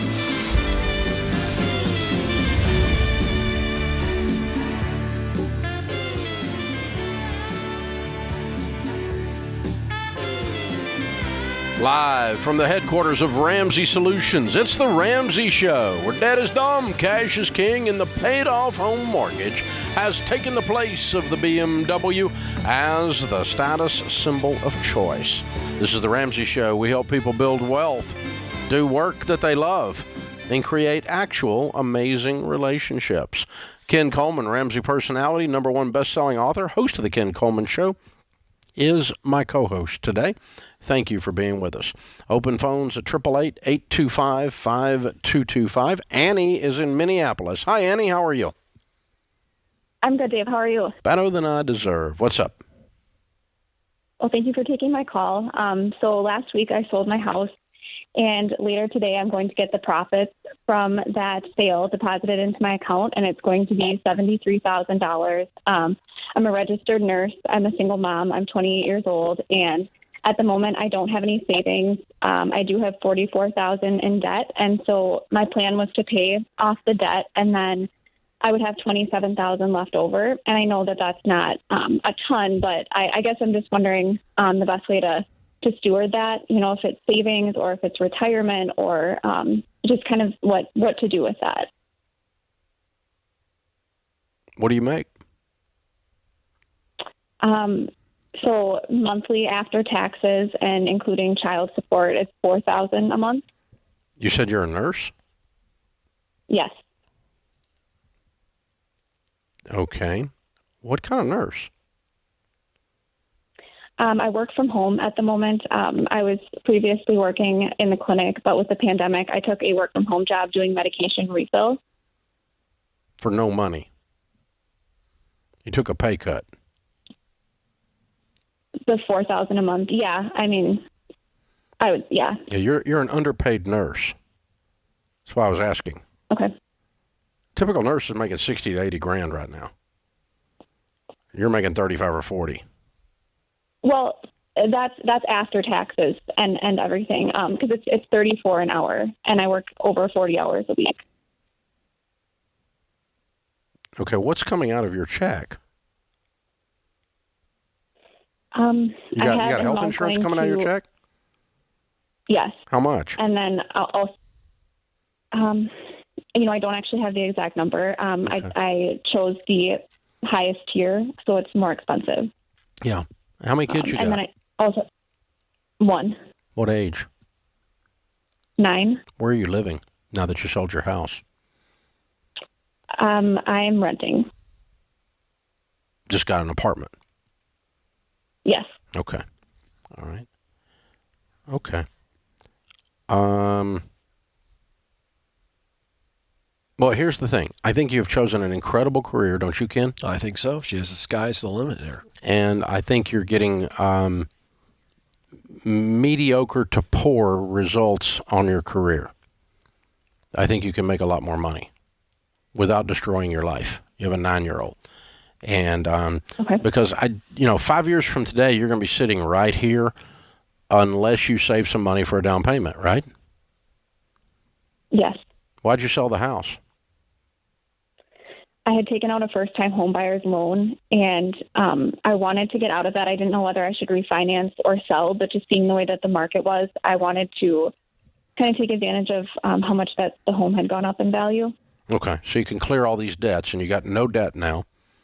And if we can maximize your career, you can use the $27,000 to first put an emergency fund of 3 to 6 months of expenses aside for your rainy day fund. Then the rest of it we throw to start your new house fund, your new house down payment saving fund.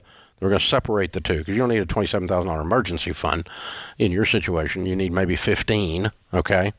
And so you got 10 or 12 to put in a thing, and then let's get your income up and get you on a budget, a detailed plan now that you don't have any payments to rebuild a good a good down payment and buy a house a couple 3 years from now. What do you think? Yeah, I think that sounds really good. Yeah.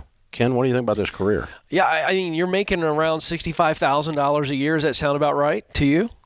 Based on what you told us, yep. So what does upward mobility look like for you as an RN and a single mom? Because here's the good news. Today, you're out of debt.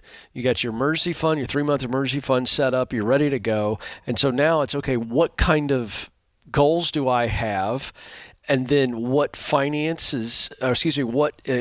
growth can I now add to that picture? Because if you could be making 80, 85 or more and set yourself up for a great future, all of a sudden you're playing some serious ball now and catching up big time with investing, and you're in really good shape for a single mom. So I do want you to at least challenge yourself to say, okay, what could my RN career look like based on where I want to be financially? How does the income play into it? Because you got a lot of options on how to use a nursing degree to make money in the open market.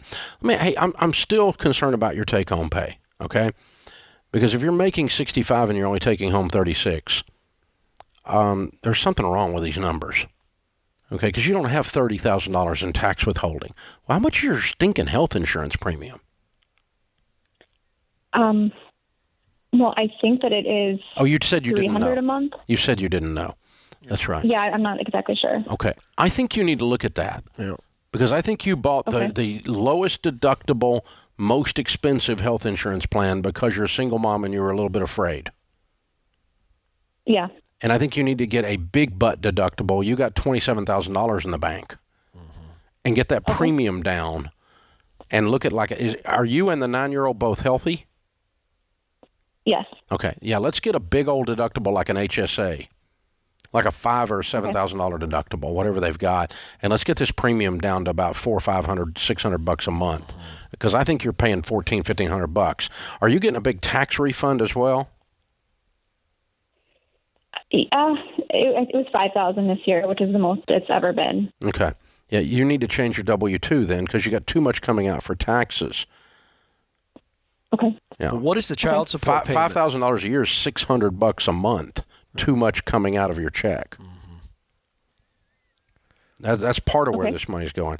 Because basically, you got $30,000 coming out of your check before you get the money home. Am I hearing that right? Yeah. Yeah. You're getting home with $36,000 and you made $65,000. So your health insurance, your withholding. Is there anything else coming out of your check? Were you paying any of these bills out of your check? Like was your car in there and it was with the credit union or something? No, it's also I have an amount going into retirement as well. How much? I'm not exactly sure. I know I had set that up when I started working, but I want you to get down in your numbers again. You're gonna have to know your numbers about what your health insurance costs, what you're getting, what you're putting in this retirement, and let's get this stuff straightened out because your check's getting slayed before it gets to you, and I want to know where it's going. If I'm you. Hang on, I'm going to sign you up for Financial Peace University. We're going to teach you how to handle money, kiddo, and we'll show you exactly what to do. You call us anytime you need some help because I think you've got the tools right at your fingertips to really prosper, and I think you made a good move selling this house. It was a very hard move emotionally, but I'm glad you did it. I think you leapfrog ahead if you get these other things under control.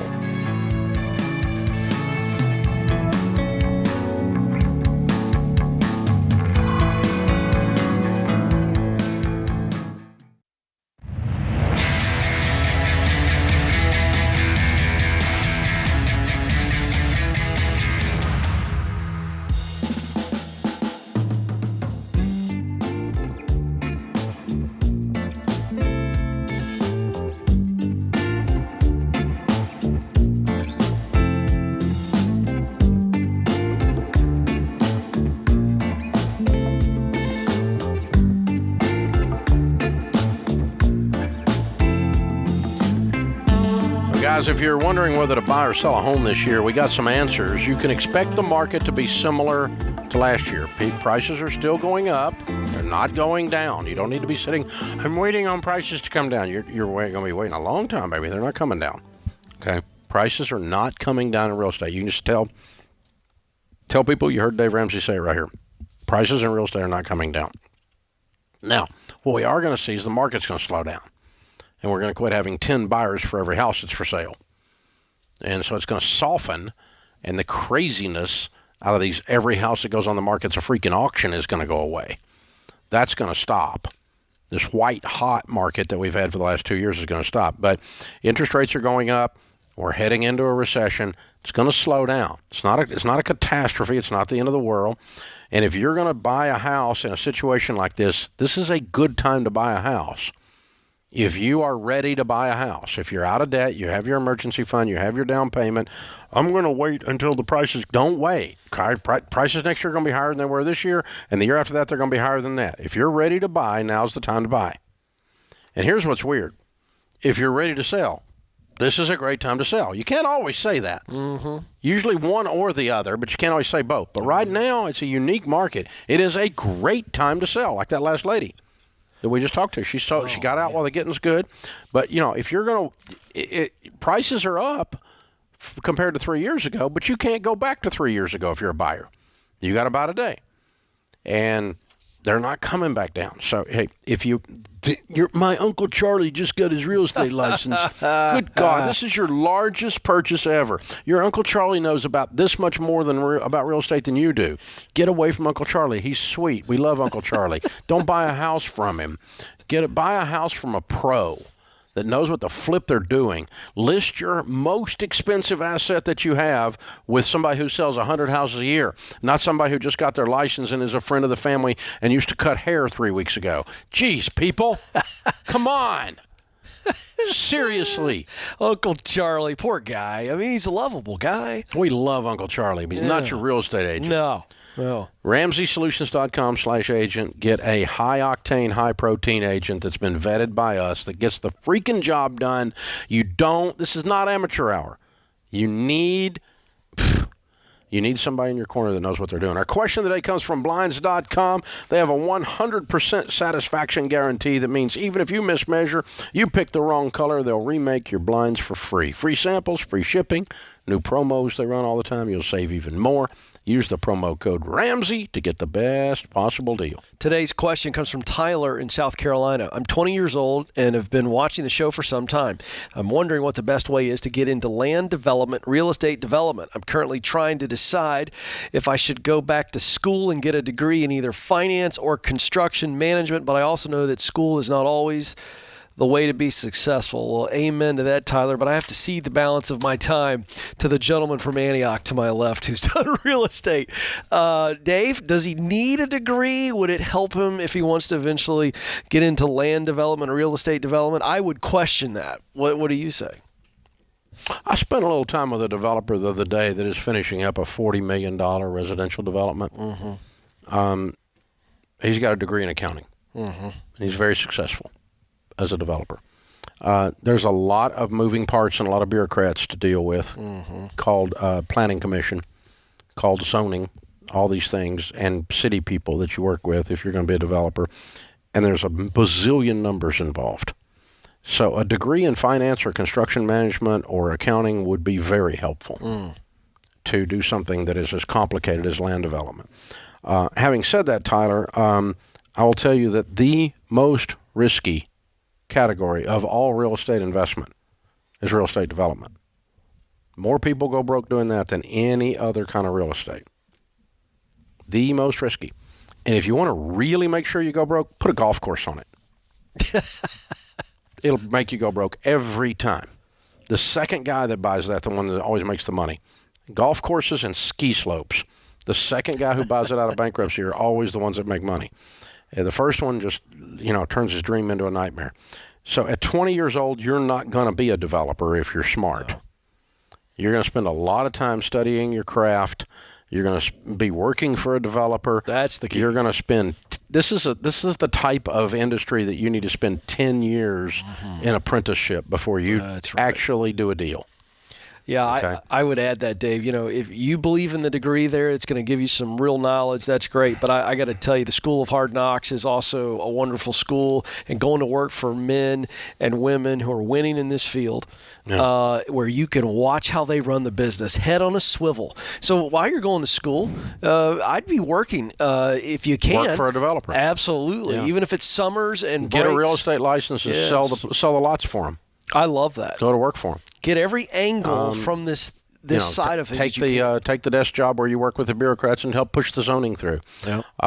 Get a degree in engineering or accounting or even architecture because you're going to need all of those things when you're developing property. You're putting in streets and sewers and lights and water, and you're putting in amenities to go with the development or not. You're making all these decisions. You're getting all the zoning done. There's so many moving parts in it. It's a very, very high-risk endeavor. And I got to tell you, I've been doing real estate over 30 years. I grew up in the real estate business, and I can count on one hand the number of people that were doing developing when I started that are still doing there. development. Yeah, it's tough. It's just it's a real quick way to go out and to get taken out. Jordan's with us in Vancouver. Hey, Jordan, welcome to the Ramsey Show. Hey, thank you so much for having me. Appreciate it. Sure. How can we help? Long story short, it has to do with cars and money. I'm pretty sure you're familiar with that topic. Basically, a friend sold me a lemon of a car, and I'm trying to figure out if it's something that I should be fighting to get some sort of compensation back for, if it's something worth jeopardizing the friendship over, because they kind of basically ended up saying that, hey, sorry, it kind of sucks, but not really my problem. I feel like they've jeopardized the friendship, so at this point you don't even worry about jeopardizing anything. Yeah, let's see. You screwed me, and I jeopardized the friendship? I don't think that's how that works. So he knew the car was bad? No. To my knowledge, I don't think he really had any idea that the car was rough or in rough shape. The problem is that within less than a week of owning it, less than 100 kilometers put on it, it completely died and ended up needing to get completely scrapped for scrap metal. May I ask what did you pay for it? About $3,300. So how in the world did you have no idea that this car was on its last breath? It was a deep engine problem. Basically, we did a full pre-purchase inspection, kind of passed with flying colors. And then all of a sudden it just... What kind of car is this? It's a 2002 Mazda Tribute. And when you say deep engine problem, you're telling me that the mechanics that did the inspection, they didn't hear any kind of engine knocking at all? Nothing? No kind of sound that would give some type of clue that there's some engine issues? So I'm not sure if there's a difference between Canadian and American pre-purchase inspection, but they didn't actually take the vehicle on a test drive. They just looked at it from a sort of an outside perspective, like taking the externals of the vehicle and kind of putting up on the hood and kind of taking a look at it, but they didn't actually take it for a test drive. Yeah. Well, I can just tell you, I don't know much about cars, but I know that if you take a car for a test drive and there's a deep engine issue that about a week later, 150 miles or kilometers later, something goes wrong, there are signs of that. I can tell you that. I recently bought a car, did an inspection. I was going to buy an old car to flip it and got rid of it. So you don't think that your buddy had any idea the car was bad? No, we actually took it for a test drive with them, like on two separate occasions. So it's not his fault. It's not his fault. He doesn't owe you a thing. Exactly. He doesn't owe you a thing. Correct. So Correct. You just lost $3,300 because you bought a bad car. That's answered your question. Wow. Your buddy didn't do anything wrong. Yeah. He didn't dupe you, and he's not a car manufacturer. He doesn't warranty a $3,000 car. Yeah. This is the Ramsey Show.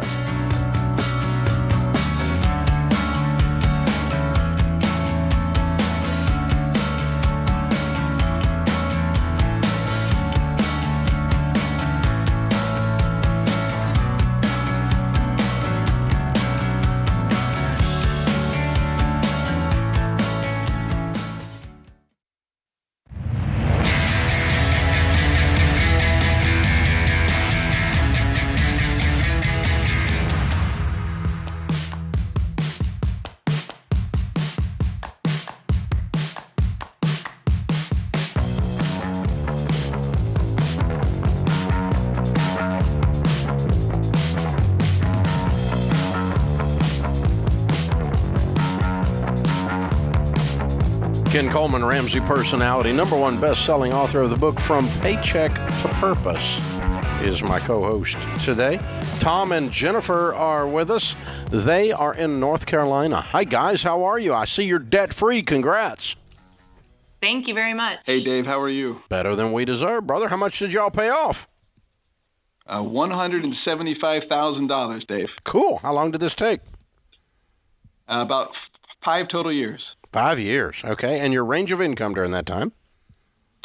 So it ranged. We started about $72,000, and in the last year about $110,000 to $115,000. Good for you. What do you guys do for a living? So I own my own education consulting company, working with charter schools, and my wife is our customer service relations person. All right. Very cool. Good for you guys. So what kind of debt was the $175,000? 120 of it was student loans. There was 3 cars, credit cards, and some orthodontist work. Wow. It's a lot of student loan debt. Yeah. That's not mine. Oh, it's the educational consulting guy. Yeah. Yes. Exactly. Right. Exactly. Oh, love it. Very cool. Okay. How long you guys have been married? So it'll be 19 years on June 20th, actually. So after 13 or 14 years, you looked up and said, this sucks. Something's got to change. Tell me your story. What blew you up? What made you change? Tom had purchased the financial piece. He had read it and then told me about it. We had a second child. I was home with him and our daughter, and we just built a budget. And the student loans just weren't going away. Yeah, I think that was a big part of it. There was this, they just weren't going away at all. They're just looking at you. Yeah. Sally Mae has her own bedroom in the house. Okay. Yes. Yeah, it was more than our mortgage, and it just wasn't going down at all. And we just got sick and tired of being sick and tired, and said, "Hey, let's just try this plan." And Jennifer did a great job with the cash envelopes, and really held us to the plan and the process. And then actually, when COVID came, is actually when we really started to get momentum and use some of the opportunities that I had as a business owner to actually help really pay down debt at a higher rate. Wow. Okay. Wow. Good for you guys. Okay, so Jennifer, you're at home with the baby. You get out the book that he bought a while back. You read the book Financial Peace. You say, we're getting on a budget. That's kind of starts the momentum heading the right way. And then you kicked it into high gear during COVID. Am I getting this right?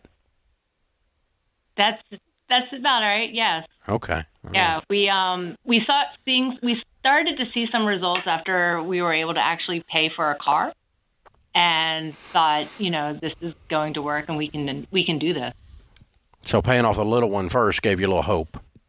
Yes, exactly. Yeah, and that increases your intensity always. Yeah, way to go, right, guys. And paying for cash for things. Yeah. Yeah, I'm curious when we hear folks tell us that there's a period in their debt-free journey where they really start to make up serious ground. Obviously, Tom, you mentioned the COVID season and some specifics, but I'm just curious, in that budget, sacrificing that gazelle intensity, what did it look like for you all? What did you do? What was tough about it? What came out of it? Yeah, good. You go, Jen. Well, staying on budget. Hello? Oh, I believe we lost him. I believe we did. All right, we'll put you on hold, see if we can get you guys back up. We don't want to lose you on your debt-free scream for sure. Well, open phones at 888-825-5225. Let me try that. I'll pull that line back up to see if it's there.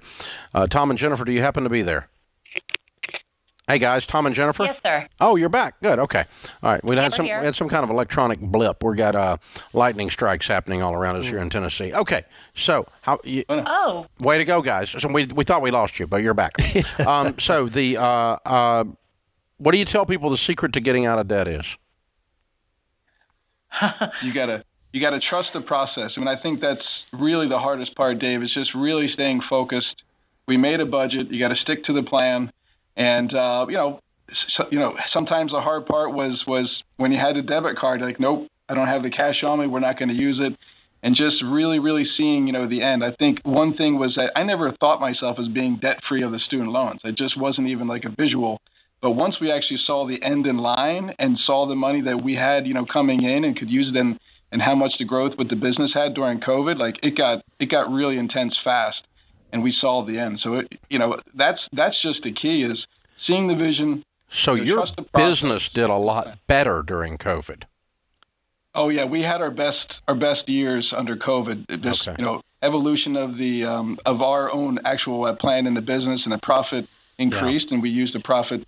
I was just with 3,000 business owners last week in Orlando, and among them, I think people are just now able to say, I had my best year ever during COVID because it felt like, because other people were hurting, it felt like it was inappropriate to say, woohoo, I'm winning, you know. And then, like, it's just now far enough the other side of COVID that it's okay to say it without feel like you're shaming somebody else or something. Absolutely. I mean, wouldn't it have been great to be in the plexiglass business during COVID? I mean, oh my gosh, you know. You know, I mean, no shame on the plexiglass guy. He just happened to be in the right place at the right time. Yeah, and he made bank. Everybody wanted his stuff, you know. And you were same with you. I'm happy for you. I'm glad you were able to succeed during that time. You didn't hurt anybody. You helped people. That's, you know. But it was kind of a thing where we weren't allowed to say we're succeeding during COVID. It's like it was culturally inappropriate. So, hey, we got a copy of Baby Steps Millionaires for you. We're very proud of you guys. We think that's the next chapter in your story. Also a copy of the Total Money Makeover and a 1-year subscription to Financial Peace University and Every Dollar, all as our gift to just say congratulations. If you've done all of that or any of that and you want to give it away, pay it forward, feel free to do that or do it all yourself. We just love you. We're proud of you. We think you're incredible. Congratulations. How's it feel to be debt-free? Free. Amazing, yes, as our son said. Stress-free. Yeah, absolutely. Good for you guys. Well, congratulations. We're proud of you. Very, very well done. All right, it's Tom and Jennifer in North Carolina. $175,000 paid off in 5 years. Most of that student loans, making 72 to 110. Count it down. Let's hear a debt-free scream. Debt-free scream! 3, 2, 1.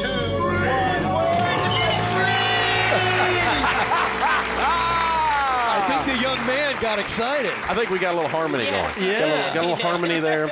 Good little mix. That's excellent. Very, very well done, you guys. That. That's perfect.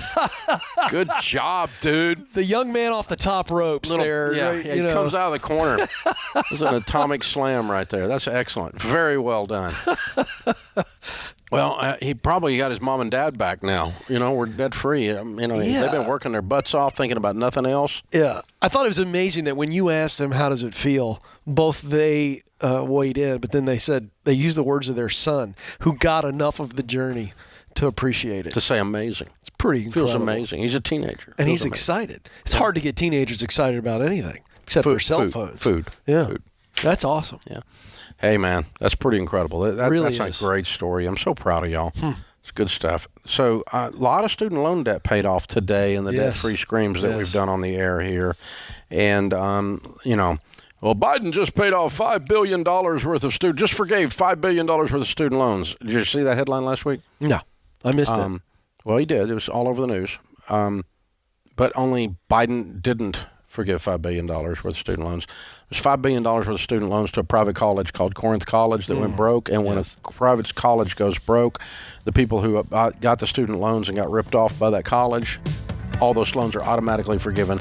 That plan has been in place for 25 years. Yeah. So it was not a Biden plan. No. Biden didn't have anything to do with it. It was a natural occurrence of the existing regulations. It has nothing to do with student loan forgiveness. It's a standard regulation. God, these politicians. This is The Ramsey Show.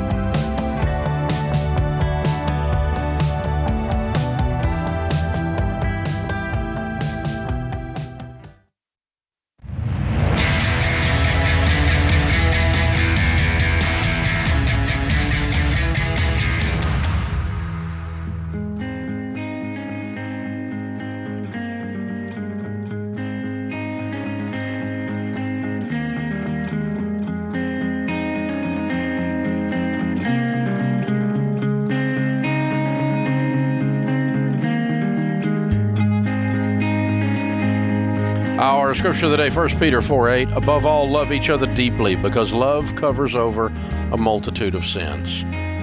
Oliver Wendell Holmes says, sin has many tools, but a lie is the handle which fits them all. Ooh. Wow. I've never seen that. I haven't either. I'm a big fan of Oliver Wendell Holmes. Great quote.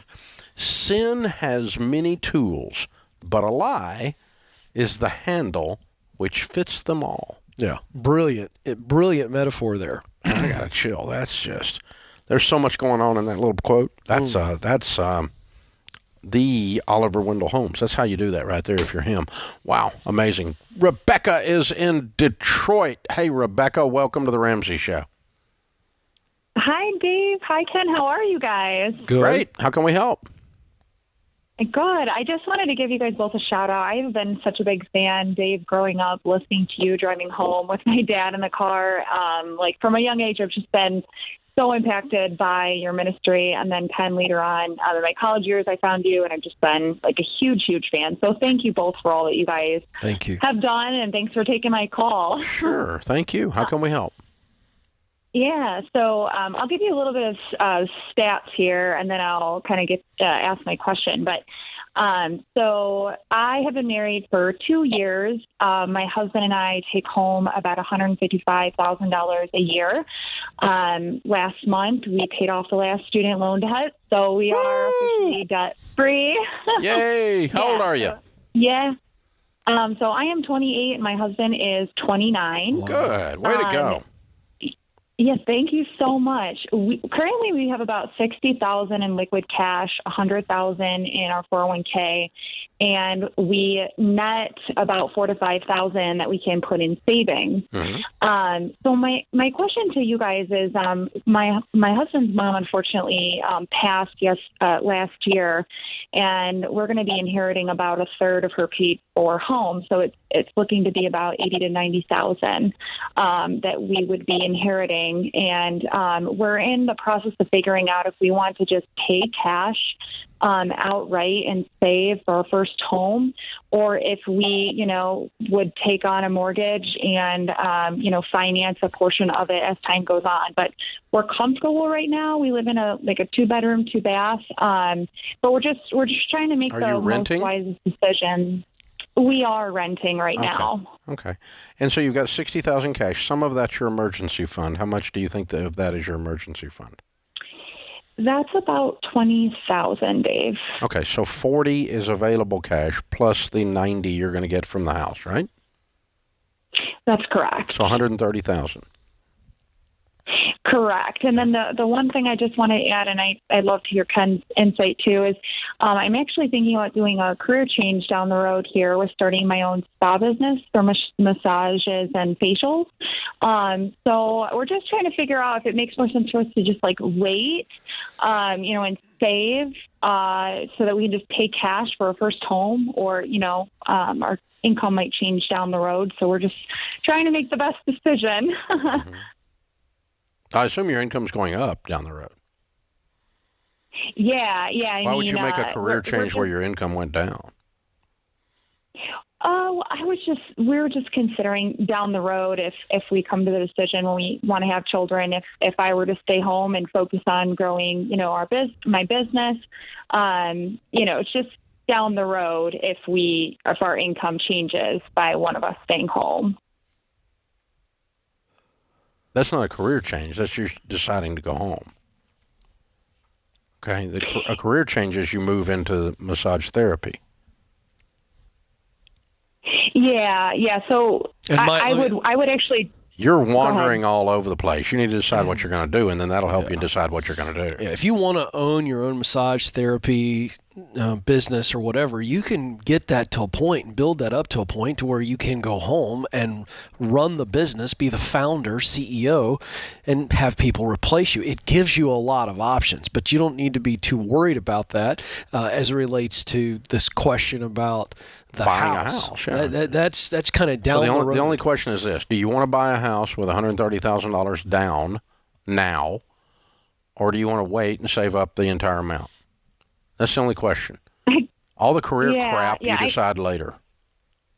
Yeah, for sure. No, thanks for that. I would say we're just so focused on being debt free, obviously. Okay. So we're thinking that we want to just wait and save.